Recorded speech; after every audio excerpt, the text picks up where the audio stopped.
What is up, ladies and gentlemen? It is your friendly neighborhood BJJ podcaster, ESPARZA, joined by my longtime friend, Tim Freeman. We are live here from the secret location in Las Vegas for the finale of the PGF. Tim, what is in the air right now aside from anticipation? Well, I'll tell you what's in the air right now. I'm in the air right now, Raph. I can reach out and touch it, and it feels great to be here, man.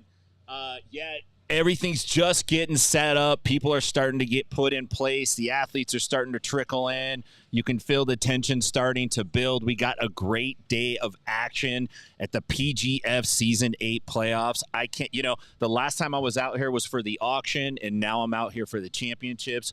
I'm stoked to be here, Raph. It is great to see you, Tim, and you've been watching from home. What has the experience been like for you at home?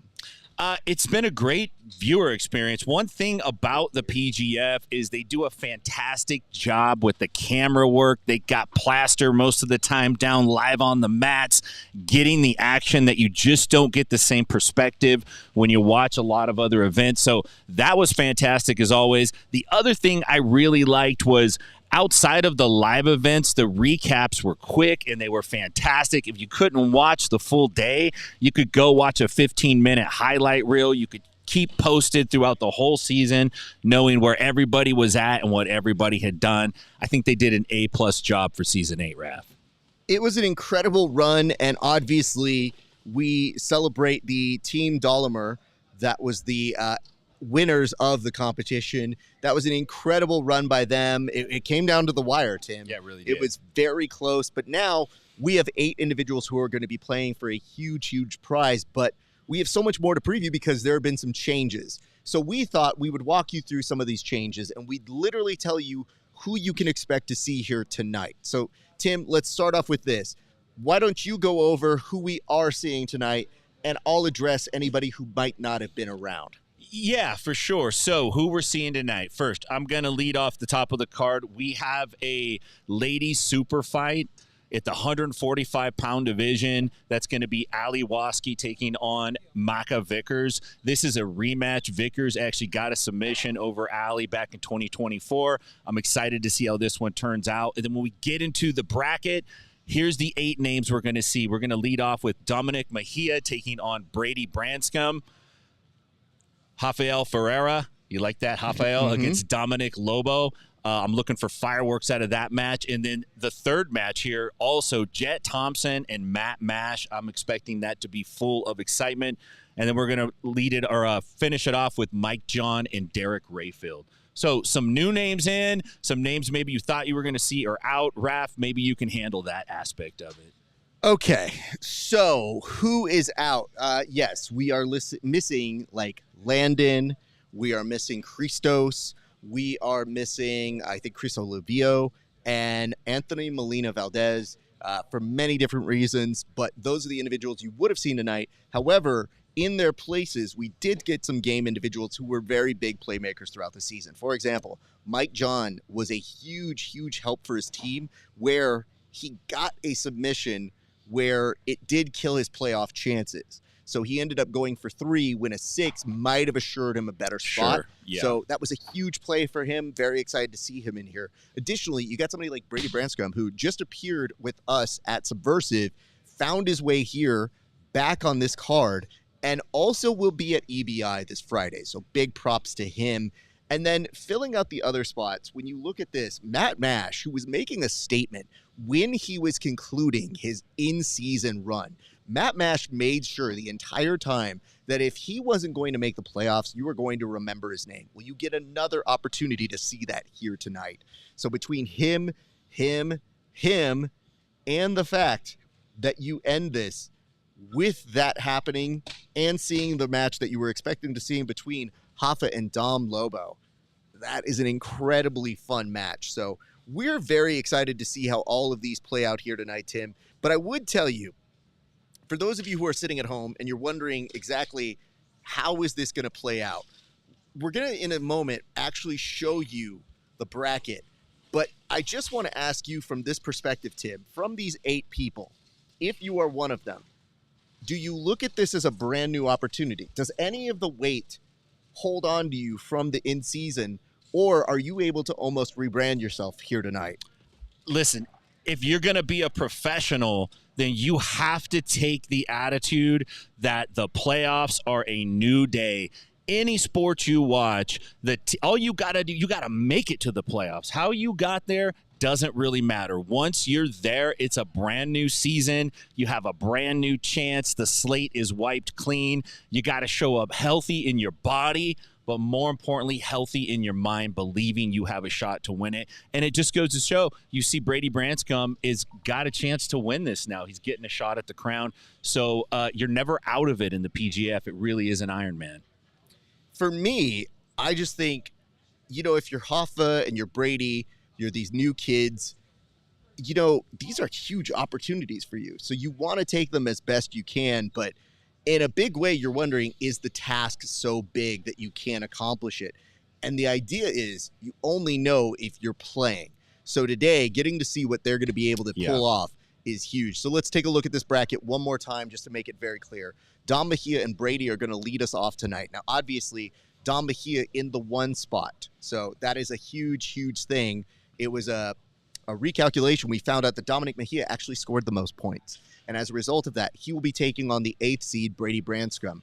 Then, after that, Hoffa versus Dom Lobo, as I mentioned earlier, 2 young guns who have been standouts who did face each other in the season. More on that in a second. Then you've got Jet Thompson versus Matt Mash. Matt Mash came in hungry this entire time, wanted to make a statement, now gets another opportunity to start all over again. And if he came in as angry as he was in those last 3 matches, who knows what he can do. However, he's up against one of the standout performers who really came alive toward the end of the season, Jet Thompson. And this is the one that makes me a little bit bummed, despite my dislike of Mike John. Derek Rayfield and Mike John are longtime training partners and friends. And I have to tell you, there's always an element in this game that you might go up against your training partners or your good friends. And these are 2 examples of individuals who are seeing it through so that they're going to go all the way through and they're going to have a match against one another. Both of them have dreams of taking this home here tonight. Derek coming in as a last-minute replacement. Mike John is somebody who really wants redemption after a season where he didn't perform, came in, got injured again, but still was a key component to this team's win. And the fact that both of them aren't just on the same Dolomer team, are on the same team of 10th Planet, I think is a compelling narrative for us to play a part of and watch. But the real question here is, Tim, play this out a little bit. Do me some indulgence here. Do the 4 people you think advance, without even saying them, still look like a compelling semifinal series? Oh, yeah. Absolutely. Because in my head here, we won't name names, but let's say you're playing at home and you think 2 people on the left side are going to advance and 2 people on the right side are going to advance. If things play out like you're playing them at home, that's another compelling series of arguments. Yes, it is. So let's play devil's advocate here. All right, let's figure this out. If you are, let's say, Dom Mejia, if you get either Hoffa or Dom Lobo, those are both good matches. And Dom Mejia came in as, true to his name, the dominator, and as somebody who ended up as the number 1 seed. On the right side, Jet Thompson versus Derek or Mike John, also very fun. In a big way, Jet Thompson and Derek are not true 155ers, in my opinion. Oh, not even close. Not even close. So you're looking at that. But if you look at the underdog stories, let's go to Mike John and Matt Mash.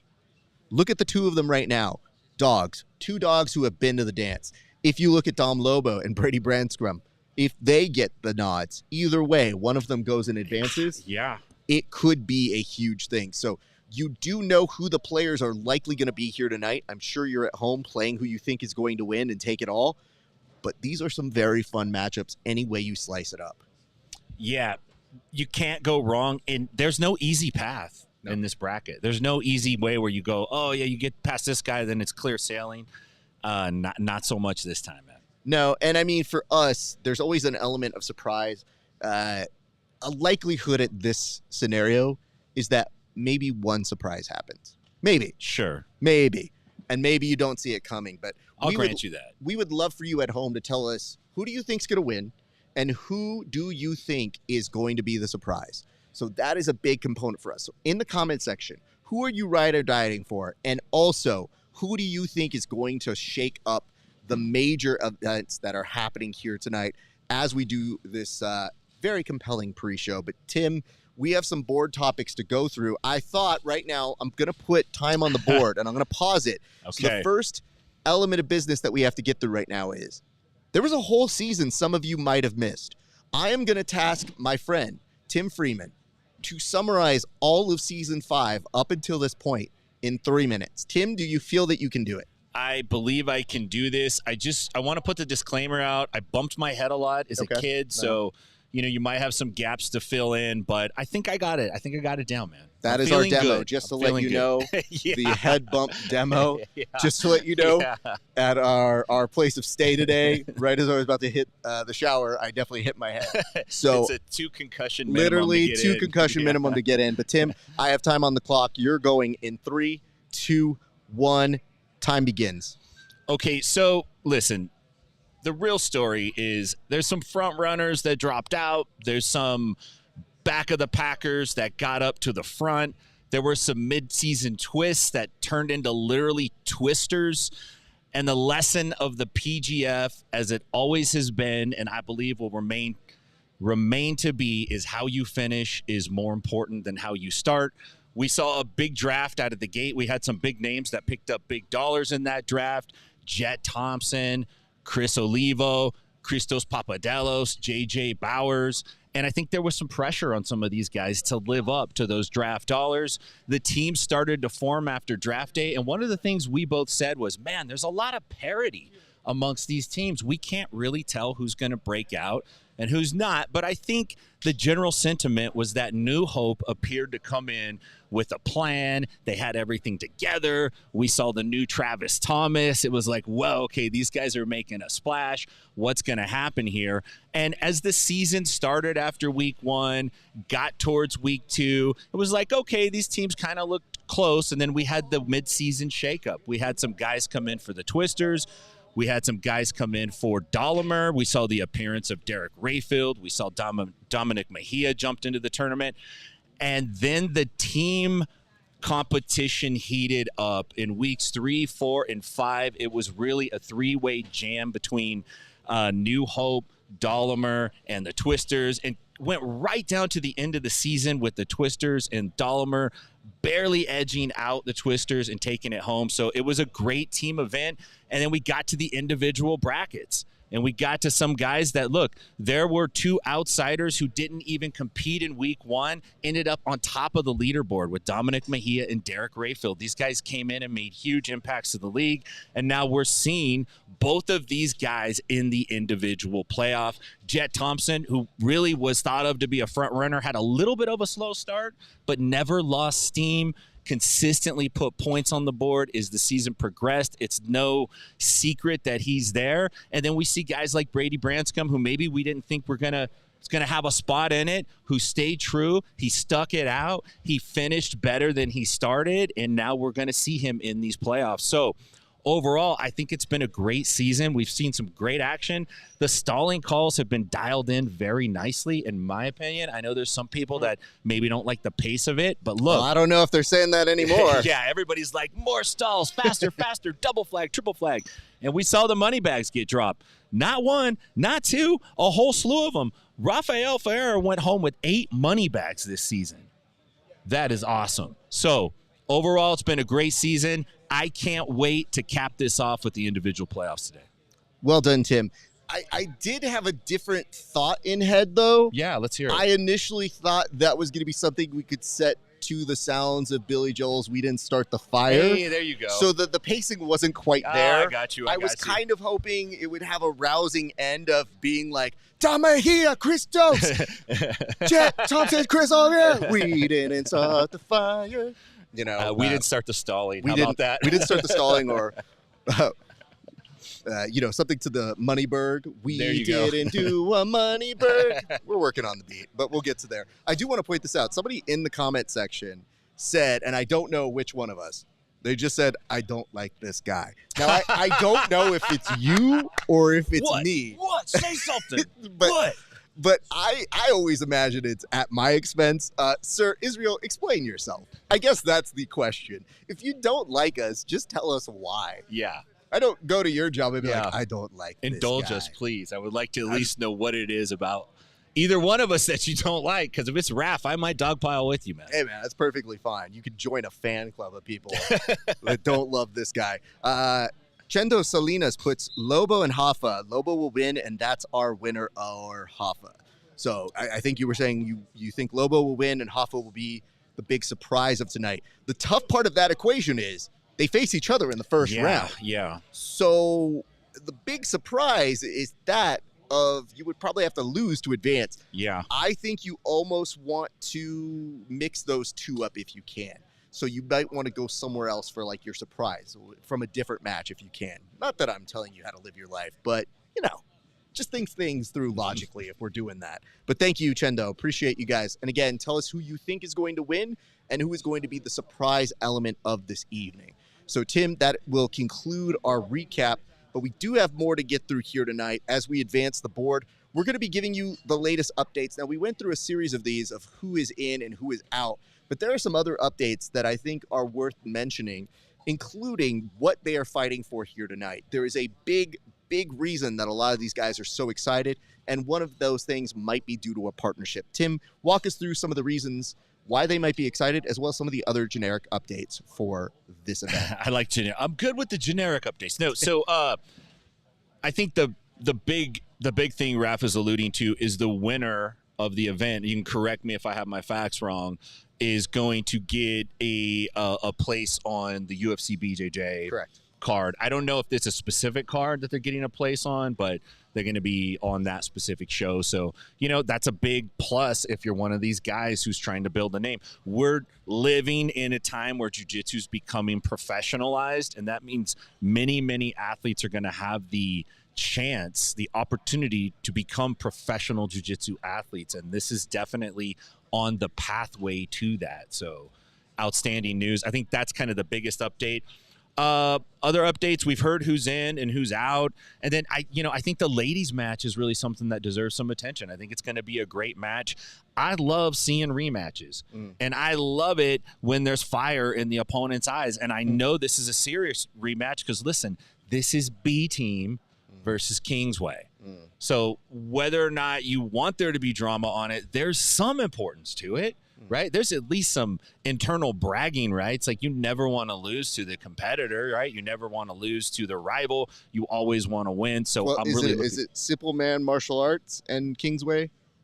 Oh, I don't know. Do we now refer to them as their new is things? That what it is now? Simple Man? I think that they changed to Simple Man. They announced. So that was the weirdest part about the end of that is they go, ladies and gentlemen, give it up for B Team and New Wave, who aren't going to be called this anymore. I thought Simple Man was a brand they sold at Ross. Target, right? I thought it was a soup brand that you get. It's like Simple you get Man. Hungry Man dinners and a Simple Man platter. Simple Man. Vegetarian lean soup. I noticed this. A note that comes from somebody that says, I don't like Raph, and that it says, I also don't like Raph. My apologies. And that is from Brady Hilton, otherwise known as the person with perfect attendance here at the PGF. He is Miss Congeniality, if there ever was one. Brady, I hope you're doing well at home, watching from the comfort of your house. But the rest of us here, I see a note from CPT Tetris that says, good morning, Peak Grappling Federation enjoyers. That's a very nice compliment here. We do take those things seriously. So I do want to say this. If we're setting the table, and we do have the ability to do that here, you can go elsewhere to talk mess about other organizations.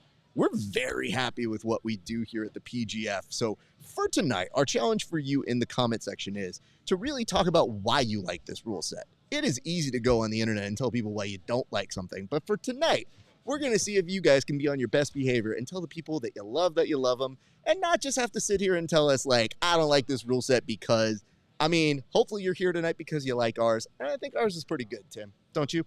Oh, I think it's fantastic. I think the rule set is great. And one of the things that the commish kind of whispered in our ear, he just leaned over the table. He said, boys, the problem's not with overtime. Well, he's a little hoarse right now. He's recovering.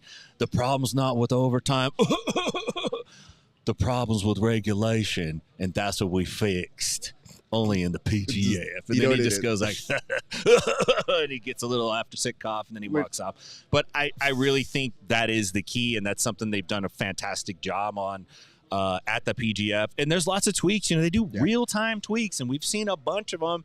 And some athletes are happy with the tweaks, and some aren't. But overall, the action and the pacing of the matches is pleasing to watch. And I think that's the biggest factor when it comes to putting professional jiu-jitsu on a broadcast and wanting people to watch it. It has to be good to watch. It has to be fun to watch. And I think what you're going to find is more and more things start to populate our area, more options, more choices, if you would. You will have the ability to choose what you like. So there's definitely going to be more to put in. But I guess the real challenge here is, as BMAC is saying, is find the specific things that you can do to make better and then just try to harness those things. And for us, we feel like we have a pretty strong ability to call for stalling, which, as we've seen, sometimes can be a problem in our sport. So we're hoping tonight that could be very, very interesting. We're going to move forward, though, and we're going to advance past the updates. Tim, this is a big thing. Here's the format. How does this all work? We know how it worked for the teams. I'm not so sure everybody at home knows how the playoffs change, if at all. So what is it that we can expect that's a little bit different from what we've been seeing the past 5 or 6 weeks? Yeah, and this is something we've alluded to on the bullpen and the pre-shows leading up through the season, is that once you get into the playoffs, the format definitely changes in this way. The matches are 10-minute matches. Still submission only, obviously, but there's an overtime. So if there's not a submission in regulation, we go to overtime. We have the coin. Is that coin up here? I wanted to show that. Oh, yeah. I haven't. I think they took it back. I think they took the coin. Honestly, rightfully so, because I saw them. I think they were getting a few coin Somebody was flips. biting on it. This ain't real. It's actually heavier than advertised. You got to throw that. You got to coin. really It's like a New York style pizza. You got to flip it up in the air and catch it and spin it. So flip a coin. Winner gets to pick the position, offense or defense, but there's only one position, and that's back control. So that's the only spot you can start in, and then it's, standard OT rules. As far as we go, we're going one round. If you get a sub, your opponent has that time to sub you. If there's no sub, then we go on escape time. Now, here's the catch. If you get called for 3 shot clock violations in your regulation match, and then your regulation match goes to a draw, you lose overtime automatically by default. Your opponent wins. So this is one of the ways they're trying to discourage athletes from stalling in regulation just to get overtime, where they can get a great position on someone maybe they couldn't get in regulation time. And this really is the solution he was talking about. The problem is not in overtime. The problem is in regulation. And I think this might be a very clever and efficient way to solve that problem. So I'm really stoked at looking at that. But that's pretty much the main difference. And this is single elimination, man. So you got to make it or you're out. This is really leaving Las Vegas today. Like, everyone's leaving. And if you don't win, you do have to clean up. So yeah, I'm not sure that was expressed during the rules meeting, but it is something we were asked to communicate to everybody, which will be very messy if there is further champagne. Guests and athletes. This was an interesting thing that just said, who's the strongest survivor? And that comes from the Daily Stack. I don't know what that exactly means. I mean, I think the idea is more so who survived. Maybe who's season. The healthiest right now? Yeah, but who's the strongest survivor is implying we might do a bench press at the very end of this, and I don't know that we're going to do a phone book tear. We might actually do it. Back on the table, 100%. That's what we're doing. Let's move the board one more time, and listen, we have some stuff to get through, but Tim, there's a lot of questions. Are there a lot of answers? Why don't we get through and try to give some of the answers that we are aware of and see if we can outsource to maybe the crowd if we can give them to give us some help on some of the answers here. Well, I think the big answer, the big question was when there was an initial roster shakeup before the season ever started. There was a group of guys that were thought to going to be in it, and then the format kind of changed, and then the listing changed. And there was this idea of is this really going to deliver? Is this going to be a show that delivers? Are these athletes going to be able to show up and really show out? I believe that question has been answered, and the answer is yes, 100%. These guys delivered and then some. this weekend or this season. So I think that was like one of the big questions. And then the other question is, how important is it to have a team win versus an individual win? Like to the athlete, right? And I think the answer is yet to be seen, because there's some guys that get the team win and then they choose not to pursue the individual win. And there's some that do both. And I'm not sure what the rub is on that. Like maybe our audience has an answer for that kind of a question. I'm not really positive, Brad. I think both have their merits. Obviously, you get people who in the early part of the season are like, I'm going to win one and I'm going to win as an individual. And then 2 weeks in, they go, I'm a dunkable. So it is a little bit of a shell shock. Everybody should come in with the best expectations. But then you go up against Jet Thompson and you go, this stuff doesn't work sometimes. What I can tell you is this. I think that as we progress, the distinction of being a PGF athlete carries a certain amount of weight. It's very cool to have that. But to be a PGF champion for a team, very cool. To be an individual champion, there's only 7 others, really. 7 to 8 other people who can really carry that distinction. And with that in mind, maybe you want to be in that club, because if it's Andy Varela and Ryan Aiken, you're in good company of people who are doing amazing things elsewhere and will continue to do so. So you kind of want to establish that as you are continuing to go. But I will tell you this. We move on now to our next one, which is, what were some of the surprises for you? What did you find as some of the surprises? And more than anything, what surprised you this season, Tim? I'm going to tell you what surprised me were the Alabama Twisters. With the late announcement of this new team coming into the league from Alabama, the Twisters, I kind of thought, I'm not sure how organized this team is going to be, and are they going to be able to pull this off in a meaningful manner? And then the secondary surprise was the introduction of the new athletes in week 2 and how much it changed the complexion of the season. After you look back and you see what Mejia did, you see what Rayfield did, you see what Ardilla did, you see the impact that these guys had on their teams. I think for me, those were the 2 biggest surprises, that the Twisters could come in as a new team and almost win the whole thing.